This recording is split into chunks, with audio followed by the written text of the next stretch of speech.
अगर आप अपने कॉम्पिटिटिव एग्जाम की प्रिपरेशन कर रहे हो और उस एग्जाम को क्रैक करना चाहते हो तो आपने बिल्कुल राइट वीडियो क्लिक किया है, क्योंकि आज के इस वीडियो में मैं आपके साथ 3 गोल्डन रूल आप सबको बताने वाला हूँ, जिसको फॉलो कर लेने के बाद आप अपने एग्जाम में काफ़ी अच्छा कर पाओगे।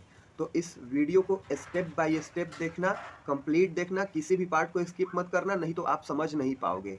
वीडियो को शुरू करने से पहले आपसे कुछ कहना चाहूँगा कि इस चैनल पे मैं बहुत ही valuable, informative, helpful video upload करते रहता हूँ और आपका एक सब्सक्राइब करना हमें प्रोत्साहित करता है, इनकरेजमेंट देता है कि और भी ज़्यादा से ज़्यादा वैल्यूएबल कंटेंट क्रिएट किया जाए। तो आप पहली बार इस चैनल पे आए हो तो सब्सक्राइब ज़रूर कर देना।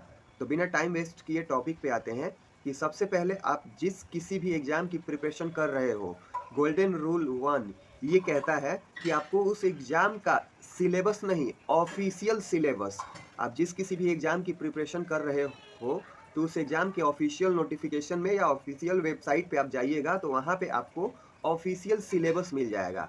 फॉर एग्ज़ाम्पल अगर बहुत सारे एस्पिरेंट क्या करते हैं कि अगर मैथ्स है तो वो मैथ्स इसी तरीके से सॉल्व करने लगते हैं। बट कई सारे एग्ज़ाम में एडवांस मैथ पूछा जाता है, कई सारे एग्ज़ाम में नहीं पूछा जाता है। यानी कि हमें ये क्लियर पता होना चाहिए कि एग्ज़ाम में कौन-सा चीज़ पूछा जा रहा है। तो आपको ऑफ़िशियल सिलेबस डाउनलोड करना है और एक बार उसको अच्छे से देखना है कि इस एग्ज़ाम के लिए क्या-क्या पूछा जाने वाला है। और आपको ऑफ़िशियल सिलेबस को कंप्लीट कर लेना है, एक बार अच्छे से पढ़ना है। अच्छे से पढ़ने का मतलब ये है कि आपको उस सिलेबस को कुछ इस तरीके से कंप्लीट करना है कि आपका सारा कॉन्सेप्ट क्लियर हो जाए, किसी चीज़ पे आपको डाउट मत रहे और आपको सिलेबस को पूरा कंप्लीट कर लेना है। पूरा कंप्लीट करने का सेंस ये नहीं है कि आपको 100% सिलेबस कंप्लीट कर लेना है, क्योंकि आप चाहे कितना भी पढ़ लो 100% सिलेबस ना ही कभी किसी का कंप्लीट हो पाया है और ना ही कभी हो पाएगा। लेकिन आपको लगभग-लगभग कंप्लीट कर लेना है एक बार सिलेबस, क्योंकि आपको ये क्लैरिटी मिल जाएगा कि हमारे एग्ज़ाम में क्या-क्या पूछा जाने वाला है। लेकिन क्या सिलेबस को कंप्लीट कर लेने से, सभी क्वेश्चन आंसर को सॉल्व कर लेने से, क्या हम एग्ज़ाम को क्रैक कर पाएँगे इतने से? तो इसका जवाब है जी नहीं, क्योंकि most of the candidate examination hall में क्वेश्चन को सॉल्व नहीं कर पाते हैं। घर पे उनसे सभी सवाल, सभी क्वेश्चन सॉल्व हो जाते हैं, बट एग्ज़ामिनेशन हॉल में वो स्टक कर जाते हैं। कम टाइम में उनसे क्वेश्चन नहीं बन पाता है। एग्ज़ाम का भी एक्स्ट्रा प्रेशर क्रिएट हो पाता है। बहुत सारे कैंडिडेट की प्रिपरेशन अच्छा होने के बावजूद सिलेबस उन्होंने काफ़ी अच्छे से पढ़ा है, बट वो एग्ज़ाम हॉल में नर्वस हो जाते हैं, तो वो एग्ज़ाम में अच्छा नहीं कर पाते। इसके लिए हमारा गोल्डन रूल 2 कहता है कि आप जिस किसी भी एग्ज़ाम की प्रिपरेशन कर रहे हो, उस एग्ज़ाम के पिछले 5 साल के, कम से कम पिछले 5 साल के प्रीवियस ईयर क्वेश्चन पेपर को आपको सेलेक्ट करना है, आपको प्रीवियस ईयर क्वेश्चन पेपर को सॉल्व करना है। कुछ इस तरीके से कि एग्ज़ाम वाला माहौल होगा। जैसे कि एग्ज़ाम में 2 घंटे का पेपर होता है, तो आप उससे 10 मिनट कम का ही टाइमर लगा के घर पे पेपर दीजिए। जैसे कि आप एग्ज़ाम हॉल में देते हो, वैसा ही होना चाहिए बिल्कुल ऑनेस्टली, कि आप जैसे कि आप एग्ज़ाम हॉल में पेपर दे रहे हो। उस पेपर को उस लिमिटेड टाइम में सॉल्व करना है। हो सकता है कि आप जब लिमिटेड टाइम में सॉल्व करिएगा, तो आपसे बहुत सारा सवाल बन जाएगा और बहुत सारा ऐसा सवाल होगा जो नहीं बनेगा। यहीं पे most of the candidate mistake करते हैं। तो वो अगला प्रीवियस ईयर क्वेश्चन पेपर देने लगते हैं। लेकिन ऐसा नहीं करना है। आप जो प्रीवियस ईयर क्वेश्चन पेपर दे रहे हो, जिसमें आपने जो सॉल्व किए हैं, वो तो ठीक है, लेकिन जो सवाल आपसे नहीं बन पाया है, उसको केयरफुली आपको अच्छे से सॉल्व करना है। कुछ इस तरीके से सॉल्व करना है कि वो सवाल या उससे मिलता-जुलता सवाल डेटा, डिजिट चेंज करके, बदल के, अगर फ्यूचर में कभी मिले तो वो सवाल आपसे छूटना नहीं चाहिए, आपसे गलत नहीं होना चाहिए। यानी कि उस टाइप के सवाल जब भी फ्यूचर में आपको मिले तो आपसे मिस्टेक नहीं होना चाहिए और ना ही छूटना चाहिए। तो आपको इस तरीके से उन प्रीवियस ईयर क्वेश्चन पेपर को सॉल्व करना है और अगला प्रीवियस ईयर क्वेश्चन पेपर आपको फिर सॉल्व करना है। इसी तरीके से आपको पिछले 5 साल तक के प्रीवियस ईयर क्वेश्चन पेपर को सॉल्व करने हैं।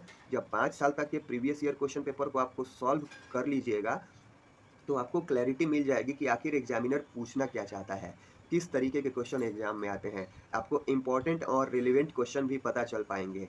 आपका टाइम मैनेजमेंट सही हो पाएगा, कोई भी क्वेश्चन आपसे छूटेगा नहीं। यानी कि किसी भी क्वेश्चन के लिए आपको टाइम टाइम कम नहीं पड़ेगा। इस ईयर क्वेश्चन पेपर से हमारा टाइम मैनेजमेंट सही हो पाता है, जो हम पे एग्ज़ाम का प्रेशर क्रिएट हो जाता है, जिसके कारण कैंडिडेट नर्वस हो जाते हैं, वो चीज़ सही हो पा सबसे इम्पोर्टेंट कि प्रीवियस ईयर क्वेश्चन पेपर में आपके सारे चैप्टर के क्वेश्चन कवर हो जाते हैं, क्योंकि उनमें मिक्स होता है। फॉर एग्ज़ाम्पल किसी एग्ज़ाम के लिए फॉर एग्जांपल किसी एग्ज़ाम के लिए रीजनिंग, इंग्लिश, मैथ और जीएस है, तो इन सभी सब्जेक्ट के क्वेश्चन आपको उन प्रीवियस ईयर क्वेश्चन पेपर में मिल जाएँगे। यानी कि मिक्स पढ़ पाइएगा और हमारे एग्ज़ाम को क्रैक करने के लिए मिक्स पढ़ना ज़रूरी होता है। तो प्रीवियस ईयर क्वेश्चन पेपर बहुत अच्छा विकल्प माना जाता है। ये हमें हमारे एग्ज़ाम को क्रैक कराने में बहुत हेल्प करता है। और तीसरा सबसे इम्पोर्टेंट कि most of the candidate exam preparation कर रहे होते हैं, तो उनके मन में तरह-तरह के सवाल आते हैं। उन्हें खुद पे ही डाउट होता है कि मैं इस एग्ज़ाम का प्रिपरेशन कर रहा हूँ, तो इस एग्ज़ाम को क्रैक कर भी पाऊँगा या नहीं? इस एग्ज़ाम में बहुत कॉम्पिटिशन रहने वाला है, कट ऑफ क्या होगा, इतनी कम वैकेंसी है। यानी कि उस कैंडिडेट के मन में तरह-तरह के डाउट चल रहे होते हैं और जब इतने डाउट चल रहे होते हैं, तो वो कैंडिडेट एग्ज़ाम हॉल में पैनिक हो जाते हैं, नर्वस हो जाते हैं और अपने प्रिपरेशन के अकॉर्डिंग वो पेपर नहीं दे पाते हैं। तो हमें क्या करना है?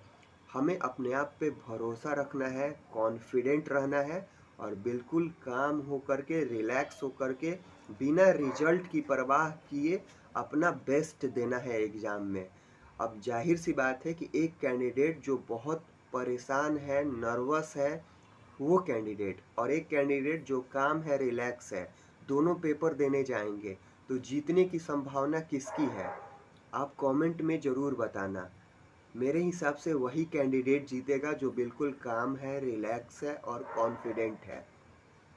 तो ये कुछ स्टेप्स को आप फॉलो करिएगा तो आप अपने कॉम्पिटिटिव एग्ज़ाम में काफ़ी अच्छा कर पाइएगा। और वीडियो के एंड में मैं आपसे कहना चाहूँगा कि सकारात्मक सोच के साथ, दृढ़ संकल्प के साथ भगवान में आस्था रख के प्रिपरेशन करिए और आप जिस किसी भी एग्ज़ाम की प्रिपरेशन कर रहे हो उसमें आप काफ़ी अच्छा करिएगा।